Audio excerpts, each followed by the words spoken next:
Dovoľte mi, aby som sa na dnešnej tlačovej konferencii vyjadril k určitým zásadným posunom, ktoré sme nútení urobiť v našej politike, pokiaľ ide o riziká spojené s migračnou krízou.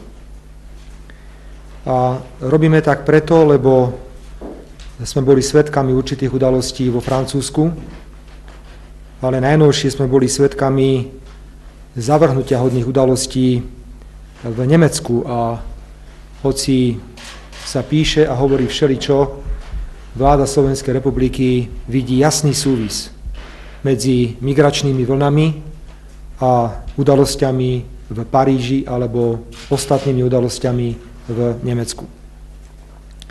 Myslím si, že nikto nemôže obviňovať moju vládu, že by bola nečitateľná v téme migračnej krízy. Naša politika bola od začiatku založená na filozofii pravdivého pomenovania vecí. A za toto pravdivé pomenovanie vecí často znášame veľkú kritiku nielen doma, ale znášame ju aj v zahraničí. Viete, že naše postoje v migračnej kríze sú predmetom rozhovorov našich partnerov v strane európskych socialistov, ale my si za svojou politikou stojíme, budeme v nej nielenže pokračovať, ale v niektorých aspektoch aj zmeníme doterajší postoj.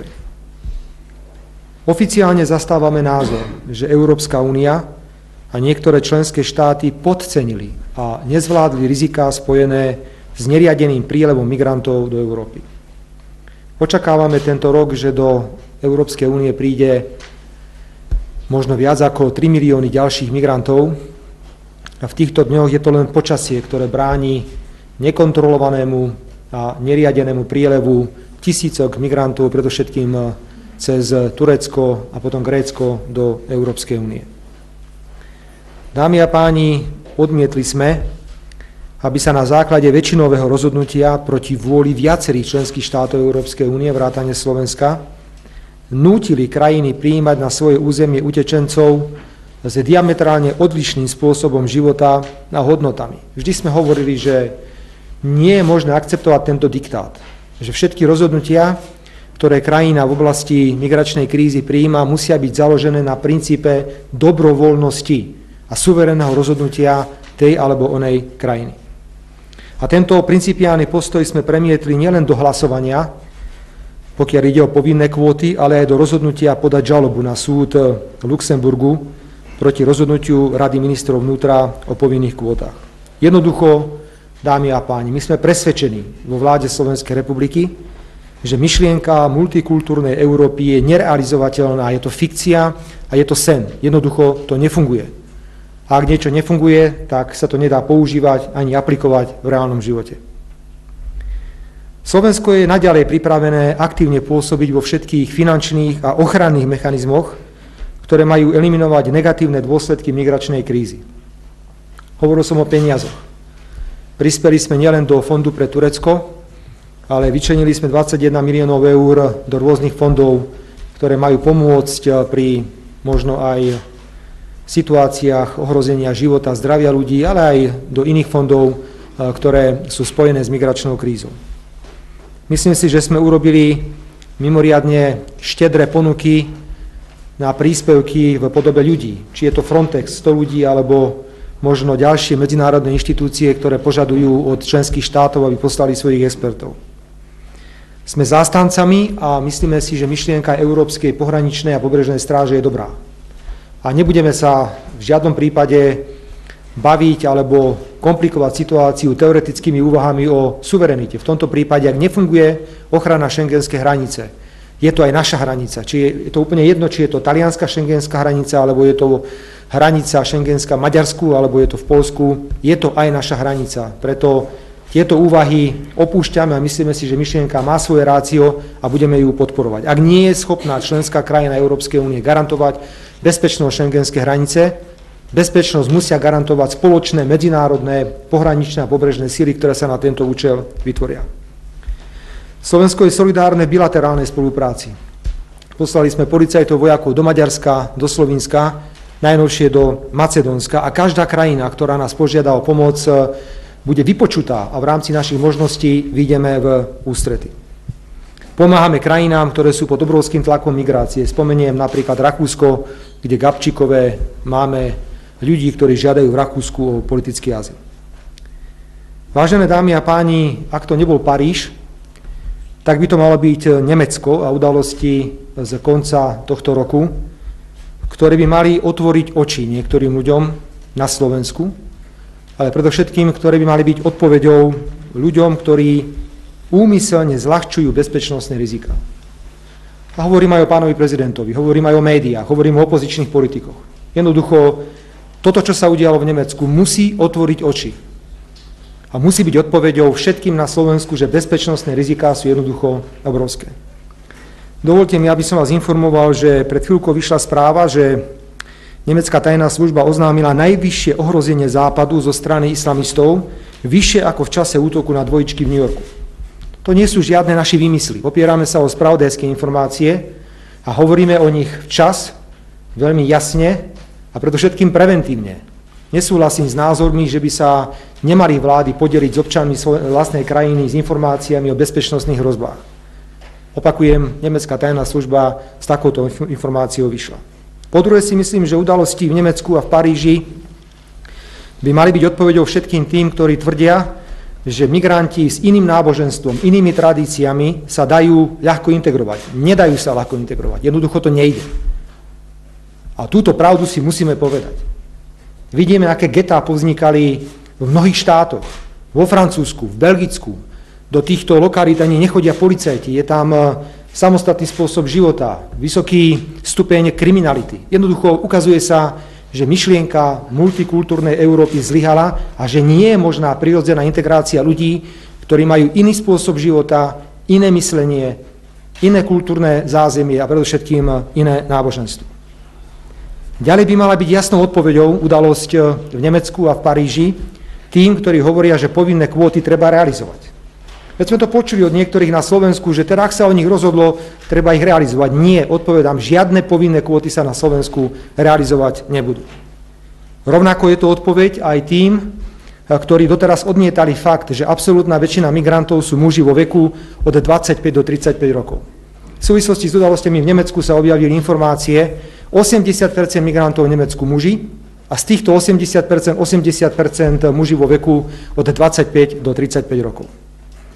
Nehovoriac o tom, že tieto udalosti v Nemecku a v Paríži by mali byť odpoveďou aj tým na Slovensku, ktorí spochybňujú bezpečnostné opatrenia prijaté na Slovensku. Či je to navýšenie počtu policajtov, prípadne protiteroristických štruktúr. Vyčlenili sme peniaze, zvyšujeme počet ľudí, zodpovedáme za bezpečnosť Slovenskej republiky, pokiaľ ide o boj proti terorizmu a pokiaľ ide o páchanie trestných činov. My túto zodpovednosť na seba berieme a budeme v tomto duchu aj prijímať konkrétne opatrenia.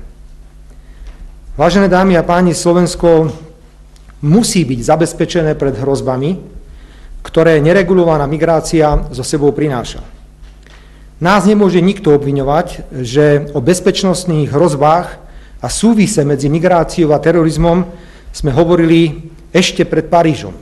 My sme veľmi jasne niekoľko mesiacov dopredu hovorili, pozor, môžu sa infiltrovať teroristické bunky cez tieto nekontrolované vlny migrantov do Európy a môžu napáchať vážne zločiny. Minimálne 4 z útočníkov v Paríži boli ľudia, ktorí využili túto balkánsku cestu. Jediná cesta, dámy a páni, ako minimalizovať riziká udalostí ako v Paríži alebo v Nemecku, je zabrániť vytvoreniu ucelenej moslimskej komunity na Slovensku. Táto by vznikla naplnením povinných kvót. Ak dnes niekto hovorí, že chce rešpektovať povinné kvóty, hovorí o vytvorení moslimskej komunity na Slovensku.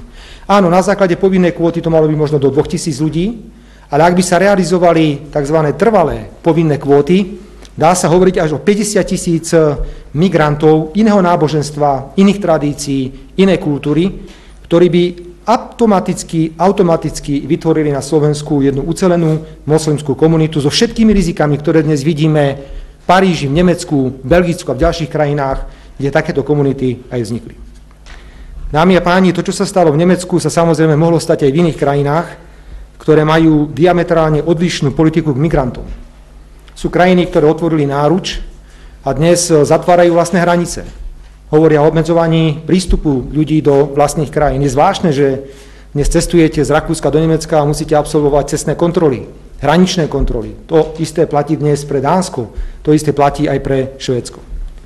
My však nechceme, a poviem to veľmi jasne, priamo ako to hovorím, aby sa aj na Slovensku stalo niečo podobné ako v Nemecku, že niekto, kto jednoducho nepatrí na územie Slovenska, úplne inak žije, úplne inak rozmýšľa, bude obťažovať naše ženy na verejných priestranstvách. A považujem za zvláštne, že dnes niekto odporúča nemeckým ženám, aby sa vyhýbali cudzincov, aby chodili v skupinách. Dokonca sa hovorí o nejakých kódexoch, ktoré vraj majú tieto ženy dodržiavať, aby nedochádzalo k týmto situáciám. Tak to je tu doma. My sa budeme prispôsobovať, alebo sa budú prispôsobovať zákonom a podmienkam v týchto krajinách ľudia, ktorí sem prišli vďaka neregulovanej migrácii.